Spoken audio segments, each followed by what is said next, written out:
A cargo ship vanishes in the middle of the ocean. The ship was last heard from 12 hours ago. The crew sent a distress signal indicating the ship was taking on water. Now the ship is gone. The ocean is thousands of meters deep. The ship could be anywhere within a radius of hundreds of kilometers. The search must begin immediately. Time is critical for any crew members in lifeboats. But the ship itself is now in the deepest, darkest, most hostile environment on Earth. The pressure at deep ocean depths is crushing. The temperature is just above freezing. The darkness is complete. The water is filled with corrosive salt.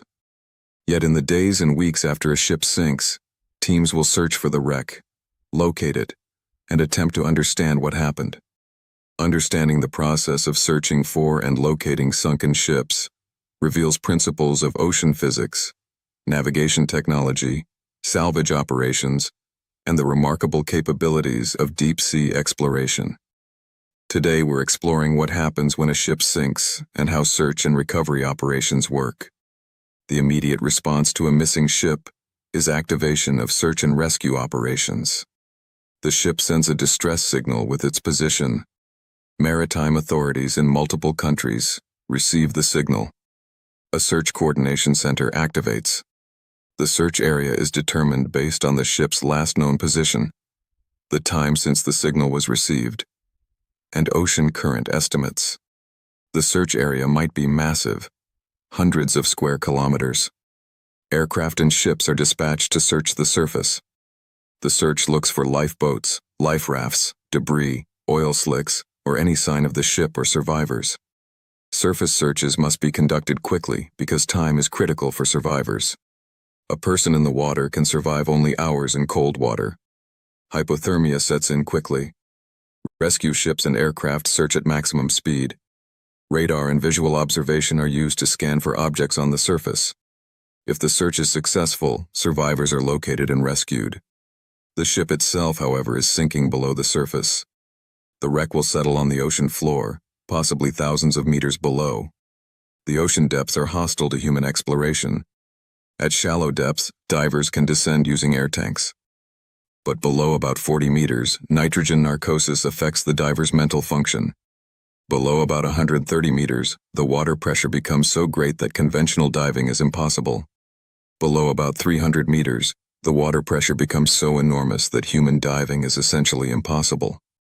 The pressure at 300 meters is 30 times greater than at the surface. The human body cannot survive unprotected at these depths. To explore wrecks at great depths, remotely operated vehicles are required. Remotely operated vehicles, or ROVs, are the primary tools for deep-sea exploration. An ROV is essentially a small submarine controlled by cable from a surface vessel. The cable carries power and signals to the ROV and returns video and sensor data to the surface. The ROV can be equipped with cameras, sonar, mechanical arms, and various sensors. The ROV can descend to depths of 6,000 meters or more. ROVs have explored shipwrecks, submarine topography, and the deepest ocean trenches.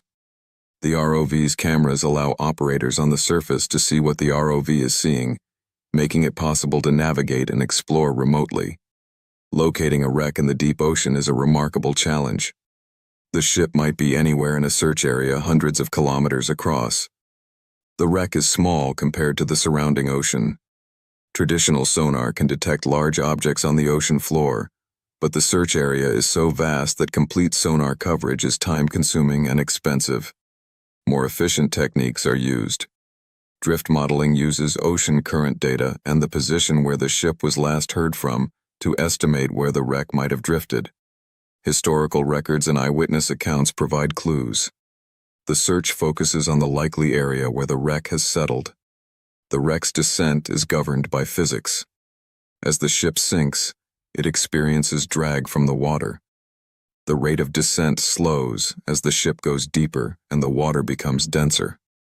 A large ship might descend at several meters per second initially, but the descent slows as depth increases. Smaller objects sink more slowly because they have lower mass. A life jacket sinks at a different rate than a heavy steel ship. If the ship breaks apart during the descent, fragments scatter. The pieces drift apart as they sink, settling in different locations on the ocean floor. Finding the wreck requires either luck or sophisticated search technology. The Titanic was found by Robert Ballard in 1985 using special sonar that could detect the distinctive shape of the ship on the ocean floor. The search vessel moved back and forth across the search area while the sonar mapped the ocean floor. When the sonar detected an unusual object, the vessel investigated with ROVs. The Titanic wreck was located approximately 12,500 feet underwater. The search process took weeks of methodical searching. More modern search technology uses autonomous underwater vehicles, or AUVs. An AUV is essentially a self-guided robot that can explore the ocean floor without requiring a control cable from the surface. The AUV is programmed with a search pattern. It descends to the ocean floor, travels the programmed route, and returns to the surface. The AUV's sensors, typically sonar, continuously scan and record data. The data is processed to create a map of the ocean floor. If an unusual object is detected, human operators investigate further with ROVs.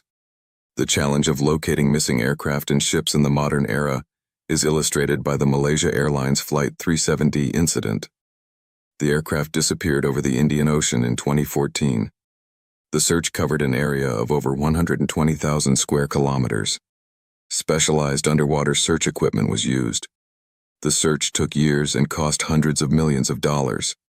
The main wreck was never definitively located, though debris was found on shores in the region.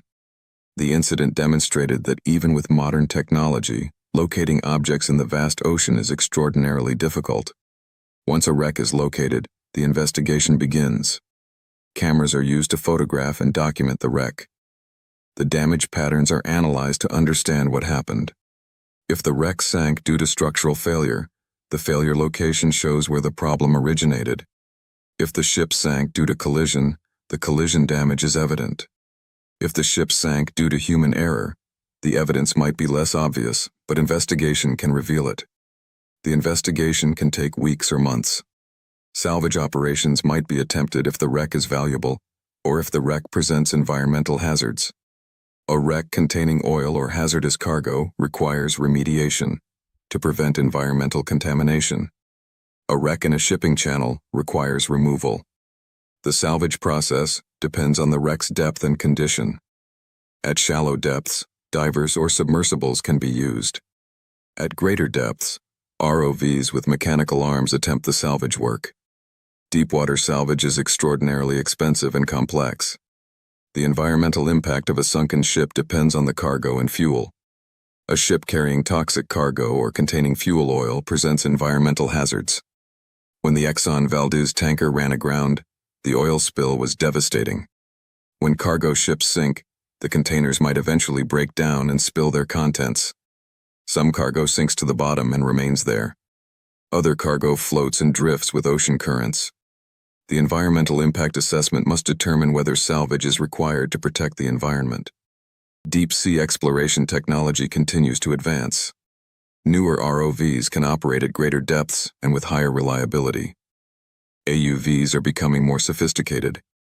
Artificial intelligence and machine learning are being used to analyze sonar data and automatically detect unusual objects. Satellite technology now enables communication with deep-sea vessels even in remote locations. These advances make search and salvage operations faster and safer. The human stories of sunken ships are profound. The Titanic sank with over 1,500 people. The stories of individual passengers and crew members became part of maritime history. The discovery of the wreck over 70 years later provided answers to questions about how and why the ship sank. Similar stories surround other famous wrecks. The USS Arizona, sunk at Pearl Harbor, remains a war grave where over 1,100 sailors died. The wreck is now a memorial. Understanding what happens when ships sink is connected to human tragedy, technical investigation, and lessons learned. Modern maritime regulations require ships to maintain safety systems and undergo inspections. The regulations were developed based on lessons learned from past shipwrecks. The International Convention for the Safety of Life at Sea, or SOLAS, established minimum safety standards for vessels. These standards include requirements for lifeboats, life jackets, watertight compartments, and electronic navigation. The implementation of SOLAS regulations has dramatically reduced the number of ships lost at sea. The future of deep-sea exploration will likely involve more advanced technology. Longer endurance AUVs will allow more extensive exploration. Improved sonar and sensor technology will enable detection of smaller objects. Genetic analysis and other forensic techniques will help identify victims and understand causes of sinking. Artificial intelligence will analyze data faster than human operators. These advances will make search and salvage operations more effective. Understanding what happens when a ship sinks reveals the remarkable technology and human expertise required to explore and understand deep ocean disasters. The process involves physics, oceanography, engineering, and human courage. The search for truth about what happened combines scientific investigation with respect for those who were lost. The lessons learned from shipwrecks have shaped maritime safety standards that protect modern ships and crews. If you're fascinated by how search and rescue operations locate objects in the vast ocean and how deep-sea exploration technology enables investigation of maritime disasters, subscribe to the channel. We regularly explore how technology enables us to explore and understand extreme environments. Understanding shipwreck search and recovery reveals principles of oceanography, engineering, and human resilience. Your subscription supports the creation of content that explores how we investigate and learn from maritime disasters.